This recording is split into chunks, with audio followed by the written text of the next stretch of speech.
Yeah. So welcome everybody to today's episode of our CESI Inside series. We are today with the member of the European Parliament, Brando Benifei, from Italy, a young person that's, I think, very also quite important in the context here of the impact of the coronavirus. Mr. Benifei is member of the group of the Progressive Alliance of Socialists and Democrats. He's member of the IMCO Committee on Internal Market and Consumer Protection. And for us, of course, also very important, he's substitute member of the EMPL Committee on Employment and Social Affairs. Brando, how do you experience? As I said, you're a young Italian, you're an MEP, you come from a country which was particularly hit. How do you experience the crisis, let's say, both privately and professionally? Well, first of all, I've been obliged to take some decisions. In fact, because I have relatively old parents in Italy, and I didn't want to go back to meet them in the period of the peak of the infection, and also I've been thinking that it was not good for me to travel too much when it was still possible, because of the risk of health for me and for people that then would meet me. So I tried to stay in the same place. I stayed in Brussels, and I worked from here. And I mean, with my parents and friends and relatives, I stayed in contact with the digital means that we all know now that they can be used extensively for this. But now I'm trying to go back soon to Italy for the first time after many months. And in these weeks, in these months, we have been very active still as Parliament. We have been working mostly online. Now we are starting to have again some physical meetings, but it's still mostly online meetings. We have the plenary that is in person, but with a lot of limitations, so that we can keep the distance. And the voting is always online, because the voting in person would require a lot of people all together. So at the moment, it's not foreseeable.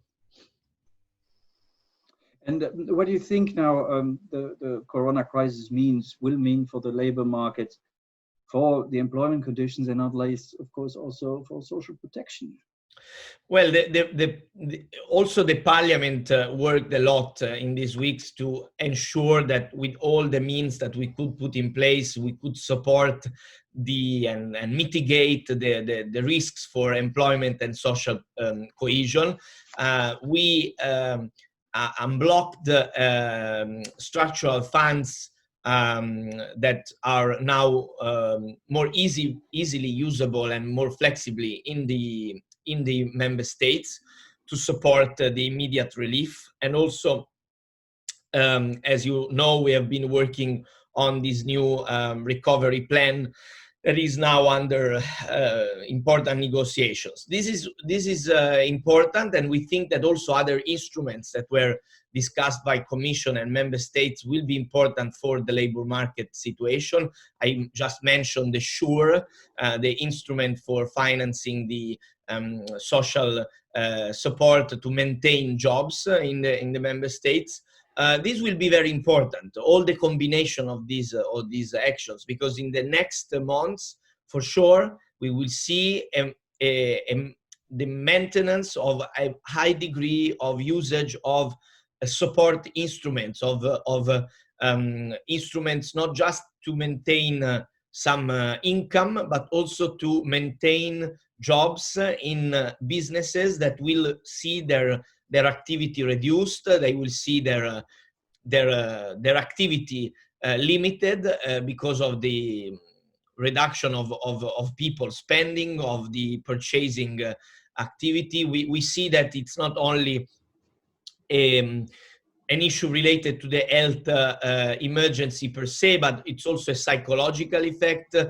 We see that people are going to spend less in some activity, and this affects the possibility to maintain jobs in place. And we need some continuous support so that we don't lose jobs that then it will be very difficult to get them back. It's more important that we maintain with some artificial support for the crisis, some months of support, so that the jobs, when things will start to work well again, gradually they can be maintained. I think this is very crucial, and this is something that I think that the European institutions this time they understood it very well. It was not like that 8-9 years ago in the previous crisis.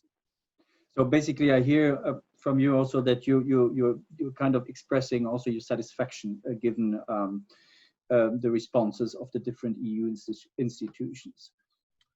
Well, I think that we can see two phases. On one end, with the existing instruments, we have seen a reaction based on the relaxation of the state aid rules, the suspension of the Stability and Growth Pact, the release of structural funds that I also mentioned earlier. This was the immediate reaction with the existing instruments. And I think these were used at the maximum possible extent.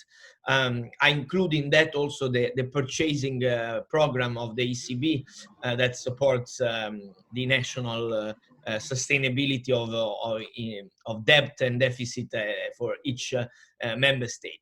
But then now we are still in the phase of working on new instruments. Some of them are already there, and I'm satisfied with them.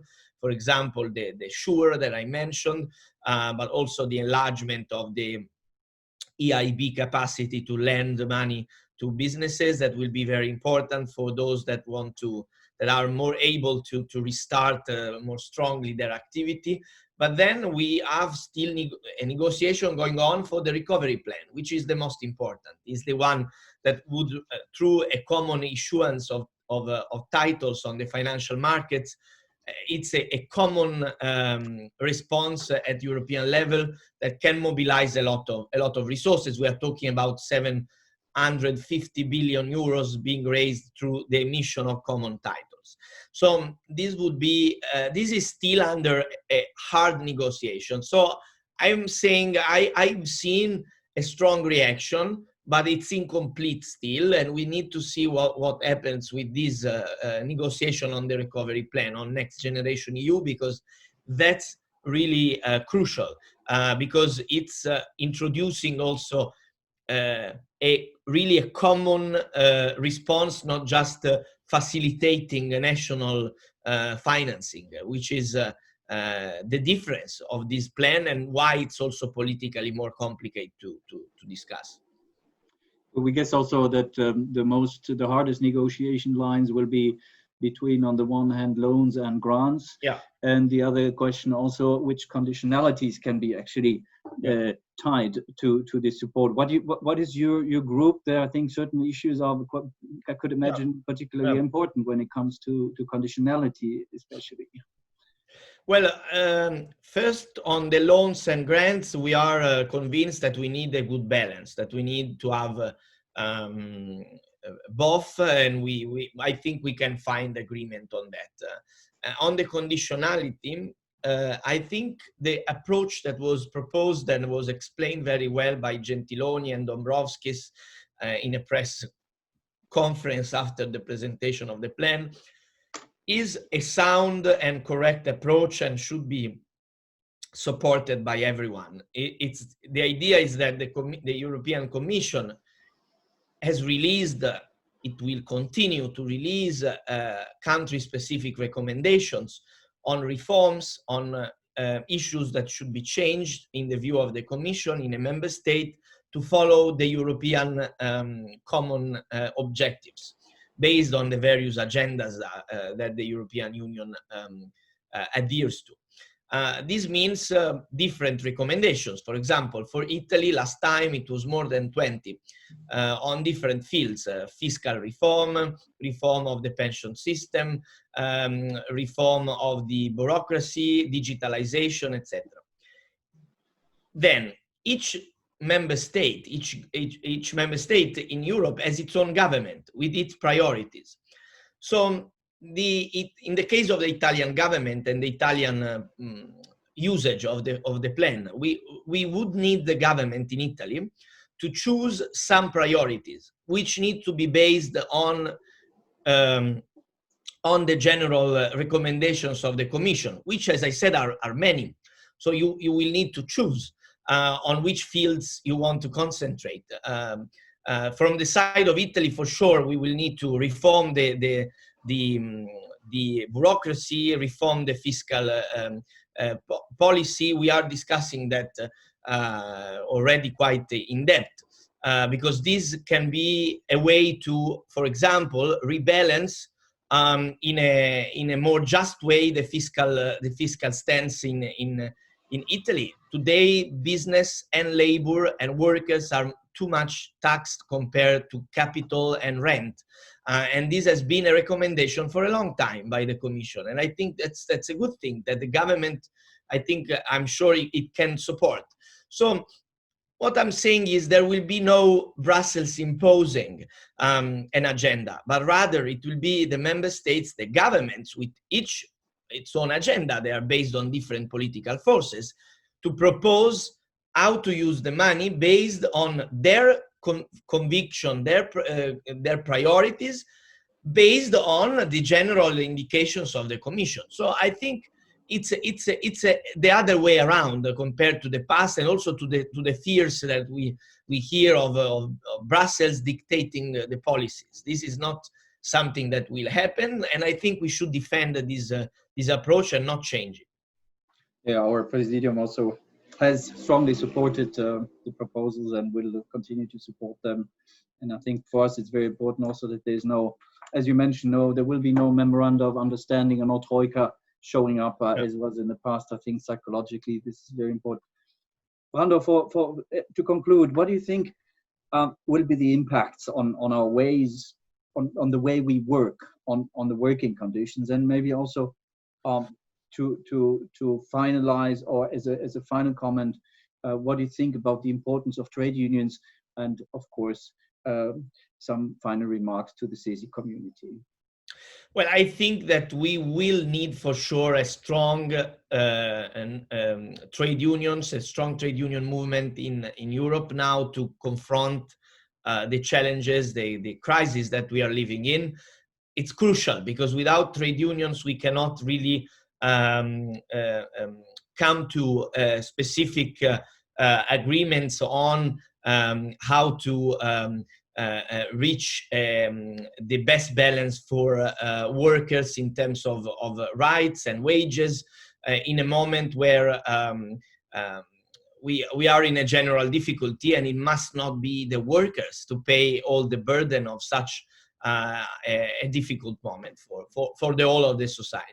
So it's very important that unions continue working, and I see new challenges coming. For example, with the smart working increasing, there will be more and more the need to regulate and to, for example, discuss on a right to disconnect and to